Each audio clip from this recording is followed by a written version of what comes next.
Coming back with another quick video on grinders and how to get that wheel off there when you don't have a button all the time. We have our standard 7-inch pipeline style grinder with our guard lightly loose so you can move it or it will follow on the pipe as you're going around it, which sometimes you have to tune that up. And by tune that up, I mean tighten it up just a little bit. And a wedge, if you have the wheel off, you can get in there and you'll usually have the wedge for tie-ins, or the tool, you know, they call it. And you can get in there and tighten this flathead with the wedge in case you have to do that. Now, there's a button that locks the wheel out. You can hit the button and smack the wheel, throw your disc on the ground, grab your grinding disc, throw that on. Now, see, I used the button and I didn't do that. Tighten it on there like that. Why? Well, now I have to work really hard to get it off sometimes, and it's not gonna always come off. Now, I'm going to not hit the button.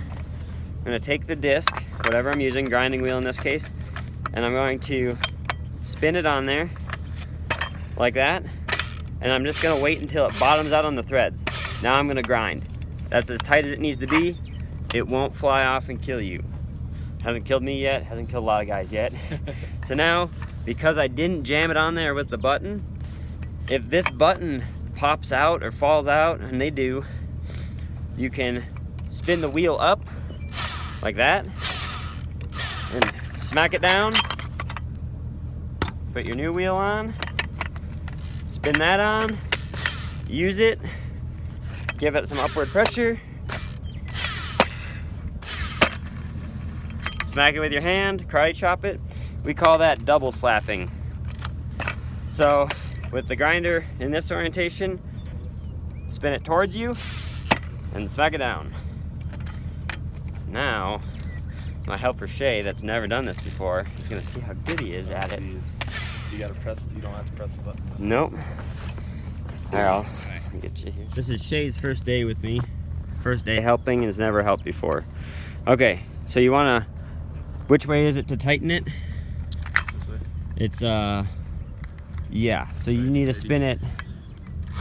Let's see. So that's the direction. So tightening is towards you. So you gotta spin it up, get some momentum. No, you gotta smack it as it's coming up. There you go. And now just, see? That's not that hard, is it? No. And you can actually make it all the way through. You can actually make it all the way through a job without having that button on there, unless you accidentally bind up that. So now what? You gotta press the button to take No, I think you're just not catching the threads. No. I think you cross-threaded it. So back it off, hit that button to get it off there. Yep, you cross-thread it just a little bit.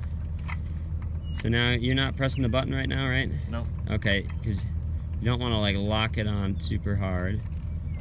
You'll get better at this. I think they should make it, you know the dog leg screws that have the little like lead in, Yeah, like on the nice. trucks and whatnot? Yeah. Someone needs to do that. There you go. Invent that.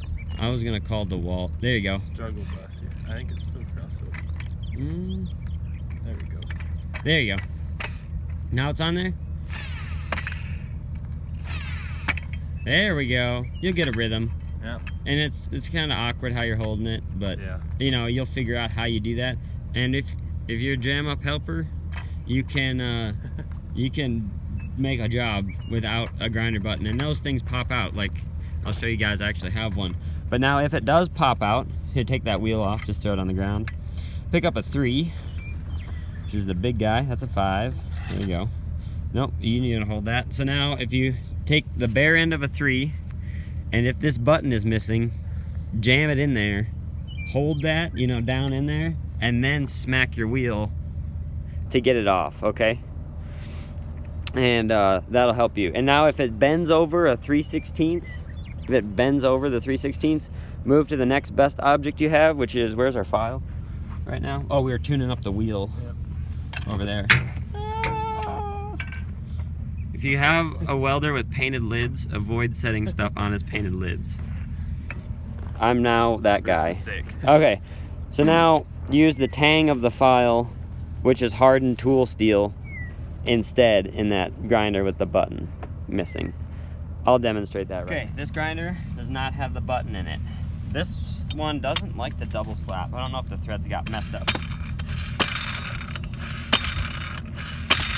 Sometimes, I think the threads on this got messed up at some point.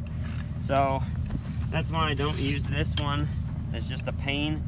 Stick a 3 in there, a 3/16 rod. Find the catch. Oh, dang. Yep. This grinder's angry. That's why I don't like to use it. And you're like, why don't you throw it away? Well, I can leave a buffing wheel on there if I'm fabricating. Okay. There we go. See, the hardened file didn't bend over. Now, if you really got one stuck on there, find you a 4x4 skid, get in an aggressive attack position, and smack that wheel on there, trying to make it roll on the skid and striking the edge, just like this, with it locked out, and it'll bust it loose. If you can't get that thing off there after that, it's on there.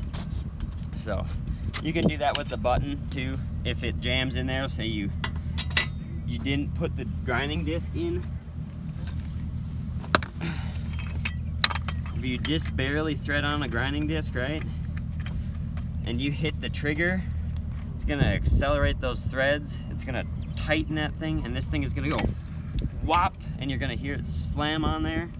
It's gonna be so stuck that you're gonna have to grab this button, lock it out, and just ram it on a skid or a hard edge, you know. So there you go, that's how you do that.